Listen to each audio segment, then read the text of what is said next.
Hey guys, how the hell are ya? Time for an all-new unbiased gear review. On this, the new Revv Generator 100R Mark III.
So there is a lot to go over with this thing, but first let me at least try to touch on the many features that this thing has. Not gonna lie, I'm probably gonna miss a few because there's a lot going on here, and I'll admit sometimes I get a little bit of option paralysis just looking at the thing. But power amp section has 6L6 power amp tubes. It is 120 watts. Switchable to 10 watts if you wanted to run it at a little bit lower power setting. You have a preamp section that has 5 12AX7 preamp tubes in it. You have 3 channels. You've got a clean channel, crunch, and a high gain channel. Power amp section has 2 masters, so if you want to set one a little louder, maybe for a solo tone, you've got that option. You've got onboard depth and presence right in here. You've also got an onboard reverb that is controlled by a knob in the back, so you can set the amount of reverb that you want.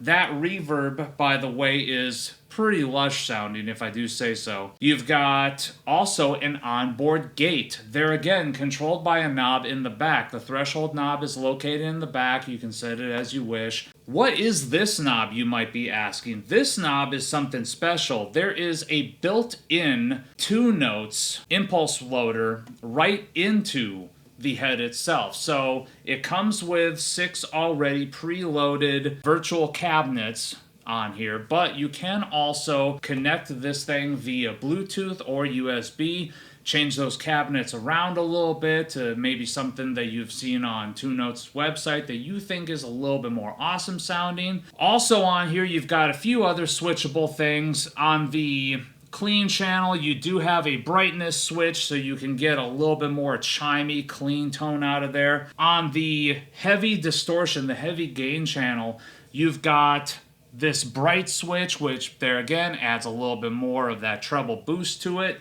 You've got a mid cut so that if you want to scoop out the mids a little bit, hit a little button, and it kind of sits pretty nicely where that scoop is too, so that's pretty nice. And then you've also got a fat switch, which tends to kick up that punchy low end just a little bit more. On the back, several other features. As I mentioned before, there is the knob for the reverb control. There's also the knob for the threshold for the gate.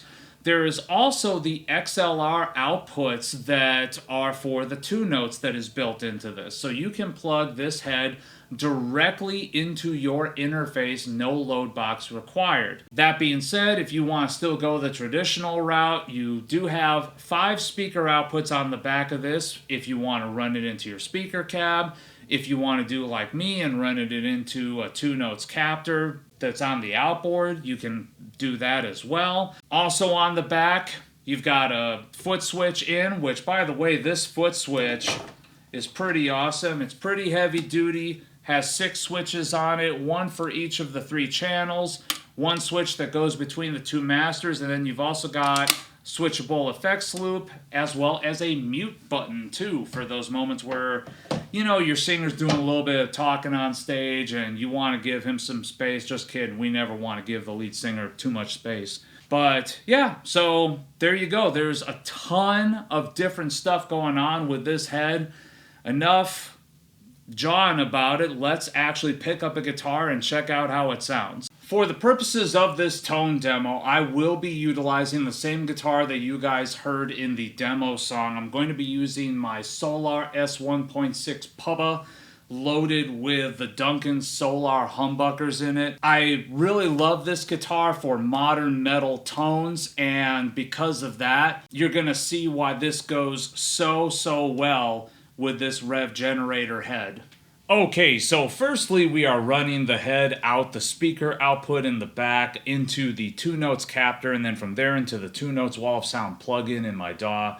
We are using my typical preset that I use to test everything. It's a nice baseline preset that basically if your gear sounds good, it's going to sound good through that. Speaking of bass lines, you will notice that on the head itself, all of the knobs are set straight up at high noon with the exception of the level controls and the master.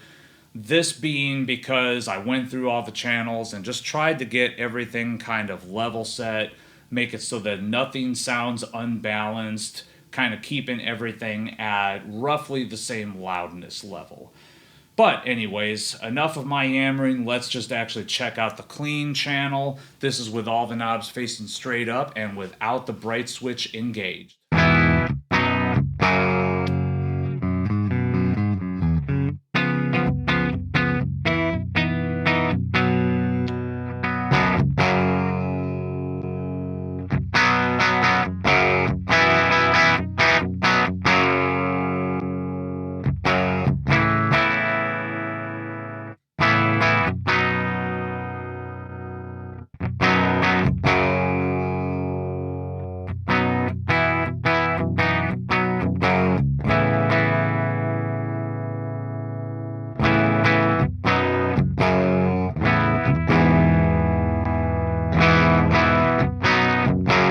Flipping on that bright switch with everything set the way it is, kind of get a little bit more breakup.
So some kind of interesting tones there. Let's just throw a boost on in front just to see what it does. This is a Fortin Hex drive with just kind of normal boost settings.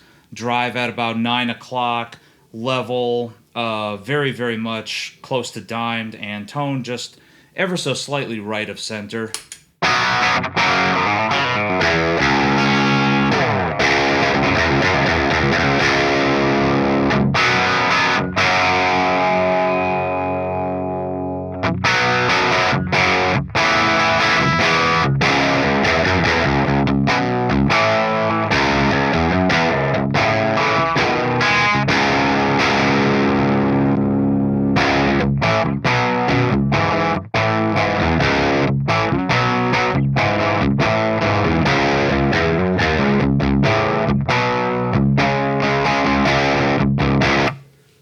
enough of the clean tone. Moving on now to something a little bit more distorted. Let's turn off the hex drive and play around with the crunch channel a little bit.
Not bad. Let's throw on a boost in front of that.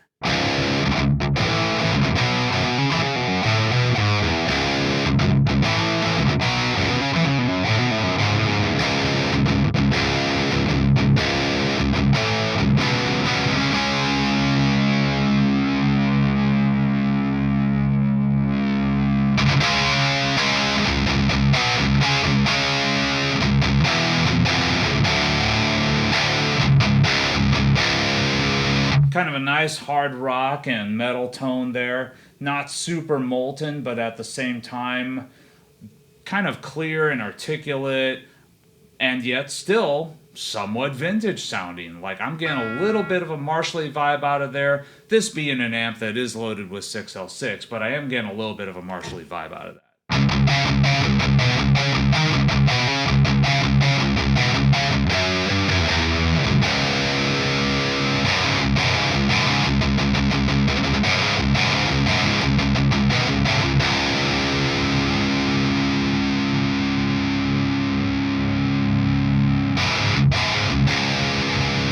Mess with the presence and the depth just a little bit.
Just for gits and chiggles, let's kick on that reverb.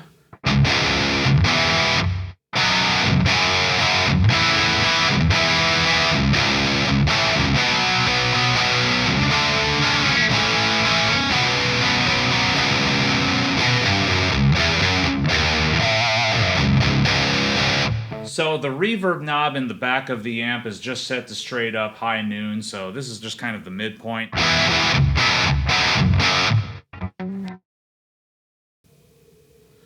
Lowering it down to about 9 o'clock.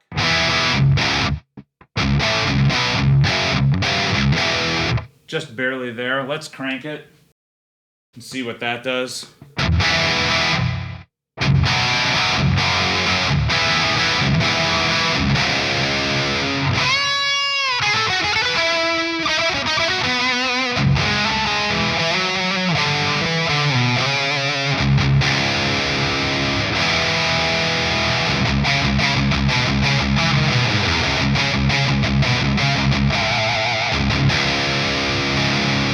This, of course, being still with the hex drive on. I'm really kind of digging that. That's pretty inspiring. Let's move on to the high gain channel.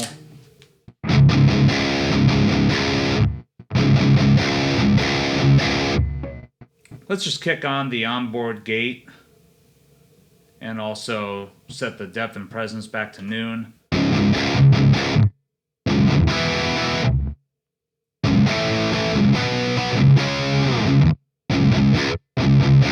Mess with that gate a little bit.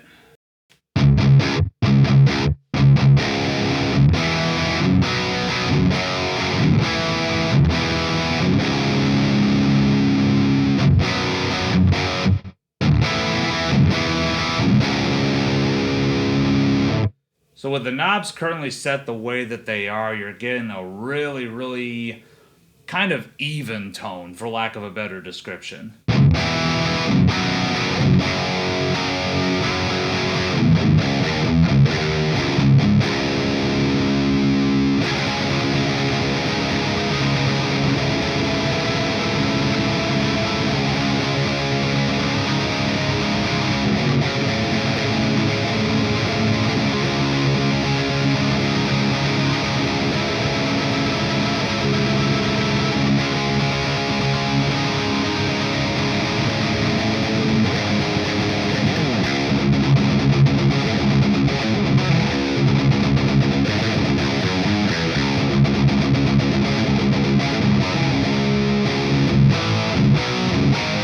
Kind of really like that, but let's see what sort of character this high gain channel has got in it.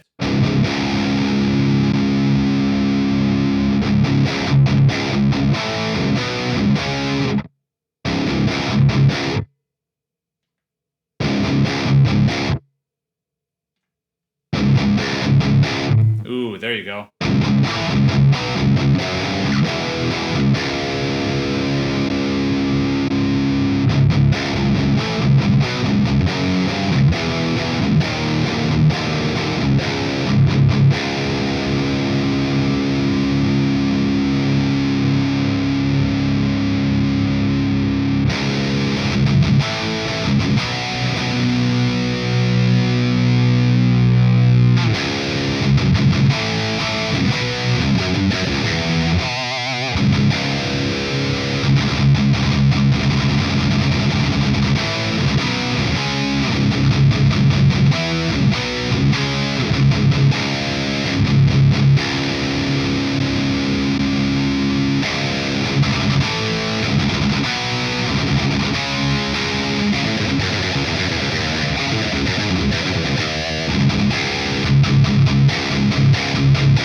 And mind you, that is with no boost engaged. Let's go ahead and kick on a Fortin hex drive.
So overall, my final thought on this head, in my opinion, this is kind of a perfect example of what a modern high-gain metal head ought to be, because it's got a nice, even frequency response kind of throughout. It's got a lot of everything.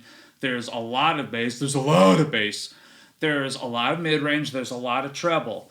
There's a lot of shaping that you can do with this, and you can manipulate things however you want and make this work in pretty much any high-gain metal setting. What I especially love about this, that in my opinion makes this a little bit more modern, is where that mid-range sits. I love where the mid-range sits on this, because even though I tend to gravitate towards more scooped mid-tones myself, I understand why in modern metal you want to have that extra mid bump in there. You want to have something that cuts through the mix. You want to have something that makes you heard both on stage as well as in the rehearsal room, so that you're not constantly fighting with the frequencies of the other instruments. This has a mid-range that I feel sits really, really nicely, is not quacky at all. So right there, I'm kind of in love with the mid-range character of this. The bass, there's so much bass on tap here, you have to be careful with it. If you take a notice of the settings that I have here, you'll notice that the depth knob and the bass knob of channel 3 are both cut back a little bit before the high noon point. There's so much low end on this thing that you don't necessarily need to be pushing that low end knob a little bit more forward, trying to get a little bit more punch, because there's tons of it already. So in that regard, I feel like there again, it's cool because you've got a lot of everything. You can dial stuff back and explore a little bit. It's a little bit outside of one's comfort zone, especially me. Something else too, I really love the gain structure of this. I love the character that this gain has. I feel like it's able to do the extreme molten high gain stuff even without a boost. Using a boost on this amp doesn't necessarily add to the gain so much, at least to my ears, so much as it tightens things up a little bit. It's a tight enough amp if you want it to be, if you tweak it to be, but throwing a boost in front of it, it takes a boost really, really well and just kind of scrunches everything together all nice and neat. Is this one of those heads that honestly I feel like is worth investing in, or at least worth taking a look at? Yeah, because even if you're not going to want to use it on stage, even if you're not going to want to use it in rehearsal and instead use it for like home studio recording, the features loaded into this thing alone already make this something that you need to look into, especially if you're a metal player. But Arnold, what are you drinking today? I am so glad that you asked, because today it's a special one. This is my 1000th unique beer that I've checked into on Untappd, and I've saved a special one for just this occasion. This is barrel-aged burning dinosaur bones from my buddy Alex at Urban Forest Craft Beer in Rockford, Illinois, my hometown where I'm from. This is Alex's craft brewery. This is one of the limited edition beers that they just recently came out with. I worked it out with Alex where he could send it out to me. I'm very, very stoked to check it out for you. This is something I've looked very, very forward to. Nice tan cream head there. I am going to have a much more in-depth review, by the way, on youtube.com/Arnold Drinks, my new channel, where I go more in-depth on beer and whiskeys that I'm drinking. But a little quick capsule review for you here. Is there cocoa and espresso in that? Let's see. Actually doesn't say. It just says that it's aged in Evan Williams 1783 small batch bourbon barrels. Oh, man. You ever smell something and you're just like, man, that smells like it's viscous? Probably why it's named as such. Burning dinosaur bones. Probably because it's thick like oil. Oh, man. Nice. Just kind of boozy caramel coming out of the glass.